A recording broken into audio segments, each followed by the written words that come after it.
நான் வீட்டில் இருக்கும்போது சாயங்காலம் கரெக்டாக 7 மணி.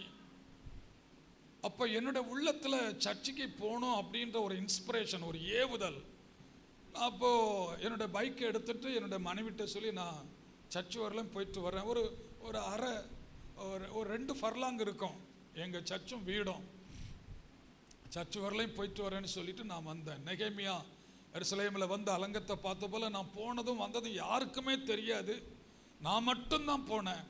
நான் போய் கீழ்த்தளத்தில் அந்த பைக்கை நிப்பாட்டிட்டு படியில் ஏறி மேலே போய் அந்த சென்டர் பிளேஸில் நின்று வானத்தை அண்ணாந்து பார்த்தேன்.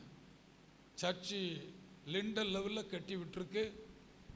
பலகை ஜன்னல் போட முடியல, கதவு போட முடியல, கூரை போட முடியல, ஃப்ளோரிங் கிடையாது, எலக்ட்ரிக்கல் ஒர்க்கு பண்ண முடியல, ஸ்டேஜ் சும்மா கட்டி அப்படி விட்டுருக்கு.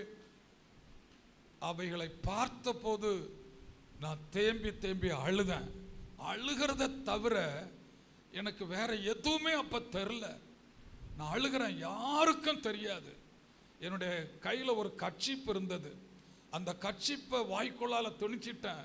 சத்தம் வெளியே கேட்கக்கூடாதுன்றதுக்காக தேம்பி தேம்பி அழுதேன். ஆண்டவரை பார்த்து கேட்டேன், அப்பா அந்த வேலை நீங்கள் எப்போ முடிச்சு கொடுப்பீங்க? நான் அந்த வார்த்தையை சொன்ன மாத்திரத்தில் எனக்கு ஒரு ஆள் என் பக்கத்தில் வர்றது நல்லா தெரியுது. ஆனால் நான் அவரை பார்க்க முடியல. என் இடது கையை பிடிச்சி நான் அந்த சென்டர் பிளேஸில் நிற்கிறேன். அவரை நான் கையை பிடிச்சி அப்படியே கூப்பிட்டு வந்து இந்த ஸ்டேஜ் பக்கத்தில் வந்து படி கட்டி விட்டுருக்கு ஸ்டேஜ், அதில் என்னை உட்கார வச்சு அவரும் பக்கத்தில் இருக்கிறாரு. எனக்கு நல்லா தெரியுது ஒருவர் என்னை ஆட்கொண்டிருக்கிறார்ன்றது தெரியுது. அவர் சொன்னார், இது என்னுடைய வேலை, இதை நான் முடிச்சு தருவேன், நீ அழாத. அவ்வளோதான்.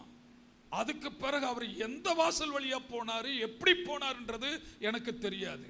சில நாட்கள் தான் ஆனது. சபைக்கு 2 குடும்பங்கள் வந்தாங்க. தூத்துக்குடி டவுன்ல இருந்து வந்தாங்க. அவங்க வந்தபோது இந்த வேலைகள் முடிக்க முடியாமல் இருக்கிறத பார்த்தாங்க. பாஸ்டர் இது ஏன் முடிக்காமல் இருக்கு அப்படின்னு கேட்டாங்க. அப்போ நான் சொன்னேன், இது எல்லாமே எக்கனாமிக்கல் ப்ராப்ளம் தான் அப்படின்ட்டு. அவர் 2 குடும்பமும் அத்தனை வேலையும் முடிச்சு கொடுத்தாங்க. அத்தனை வேலையும் முடிச்சு கொடுத்தாங்க. இன்றைக்கு அந்த ஆலயம் அழகான ஒரு ஏர் கண்டிஷன் ஆலயமாக, இன்னைக்கு காலையில் 3 ஆராதனைகள் இது அங்கே நாம் பிரசங்கம் பண்ணி இன்னைக்கு கிட்டத்தட்ட 1000 பேர் ஆண்டவர் தந்திருக்கிறார். கரங்களை தட்டி கர்த்தருக்கு நன்றி செலுத்துவோம்.